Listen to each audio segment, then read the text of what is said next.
नमस्कार, यूपी की खास डिबेट में आपका स्वागत है और मैं हूं आपके साथ रोहित झा। पिछले कई दिनों से यूपी की सियासत में ये चर्चा आम थी कि क्या सपा और कांग्रेस में सब ठीक है। सीटों के बंटवारे को लेकर ये बात बन नहीं पा रही थी, लेकिन अखिलेश यादव के एक ट्वीट और फोटो ने सारी तस्वीर साफ कर दी। हटाइए इनको, कहां से पकड़ के ले आए आप?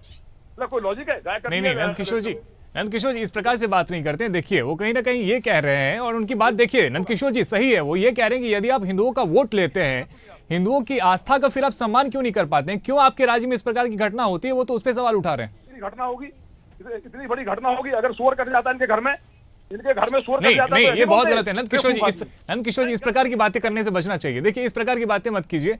बिल्कुल इज्जत जरूरी है, लेकिन साथ में तैयारी भी पूरी करके रखनी है। बिल्कुल हमारे साथ में अचल मल्होत्रा जी भी लगातार जुड़े हुए हैं। अचल जी देखिए, भारत और चीन के बीच में यदि रिश्ते सुलझते हैं, यदि सब कुछ ठीक होता है, तो कहीं ना कहीं अमेरिका के लिए भी ये पेट में दर्द जैसा है, क्योंकि अमेरिका भी नहीं चाहता कि भारत और चीन के बीच में सब कुछ ठीक हो, क्योंकि वो चाहता है कि पाकिस्तान के साथ में हो या फिर चीन के साथ में हो, भारत इन्हीं दोनों देशों के साथ में कहीं ना कहीं इंटरनली उलझा रहे, ताकि अमेरिका के लिए भी राह आसान हो जाए और वो भारत पे प्रेशर बनाते रहे समय समय पर।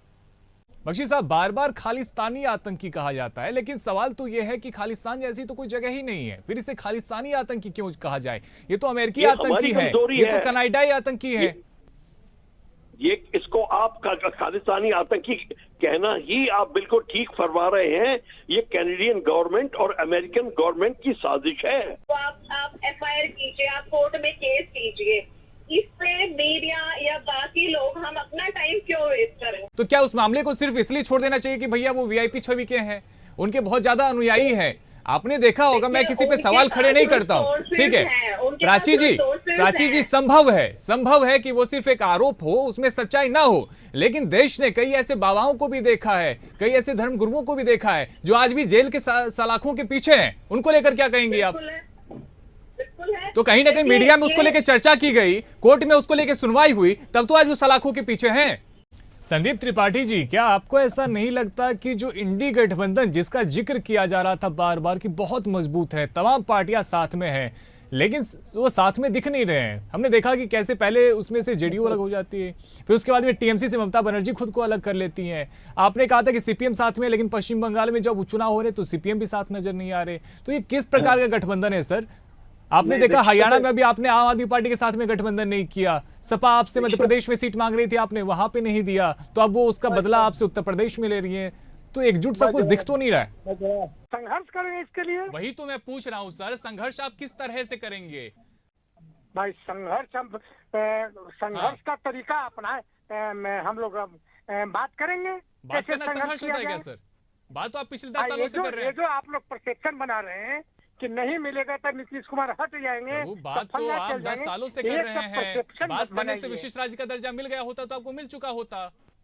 और चूंकि आज हम बाघों पे ही चर्चा कर रहे हैं, आजाद सिंह जी, हम आपसे जानना चाहेंगे कि सफेद बाघ, जिसको कि मध्य प्रदेश से ही पूरे विश्व को सफेद बाघ मिला है, वो पहला बाघ जो था सर मोहन, यदि आप उसके बारे में कुछ बता पाए और किस प्रकार से पूरे देश में और पूरे विश्व में सफेद बाघ आए, उसके बारे में सर अगर आप कुछ बताए बैकग्राउंड। नहीं पूजा जी, किसी नहीं, आप ये नहीं कर सकते, बिल्कुल नहीं, मैं आपको ये अलाउ नहीं करूंगा, बिल्कुल नहीं अलाउ करूंगा। मैं आपसे क्या पूछ रहा हूँ, जब आपकी सरकार थी, पूजा जी नहीं, पूजा जी, जब मैं आपसे क्या पूछ रहा हूँ, जब आपकी सरकार थी उस वक्त पे हिंसा होती थी, धर्म के नाम पे धार्मिक हिंसा होती थी या नहीं होती थी? देखिए, ऑब्वियसली धार्मिक उन्माद हुए हैं। योगी सरकार से ज्यादा हुए हैं या कम हुए हैं? योगी सरकार से ज्यादा हुए हैं या कम हुए हैं? ये उसके लिए जिम्मेदार अखिलेश यादव जी नहीं रहे हैं। कौन रहे हैं? मंचों पे खड़े होकर नफरत नहीं बांटा है। पूजा जी, मैं आपसे सीधे सीधे पूछ रहा हूँ, मैं आपसे सीधे सीधे पूछ रहा हूँ, और जवाब आपको भी पता है इसलिए आप बच रही हैं। जवाब आपको भी मालूम है इसलिए आप बच रही हैं। अब एक तुलना कर लेते हैं, हालांकि तुलना ऐसी चीजों की नहीं जानी चाहिए, चूंकि आप लगातार हमलावर हैं और कह रही है कि बयानों की वजह से इस प्रकार की चीजें हो रही है। मैं आपको बताता हूँ, 2017 से 2021 के बीच में जो धार्मिक उन्माद की जो बात करी, सांप्रदायिक दंगों की बात, वो केवल 35 मामले आए हैं सामने। 2017 से 2021 के बीच में केवल 35। और जब आपकी सरकार थी, अखिलेश यादव सरकार में थे, 2012 से 2016 के बीच में 815 मामले हैं, जिसमें 192 लोगों की तो जान चली गई। और फिर जब आप यहां पे आके बात करती हैं और केवल ये कहती है कि कोई बयान दे रहा है, कटोगे मरोगे कर रहा है, इस वजह से हो रहा है, तो जब आप सरकार में थे, आपकी सरकार थी, कंट्रोल तो आप भी नहीं कर पा रही थी।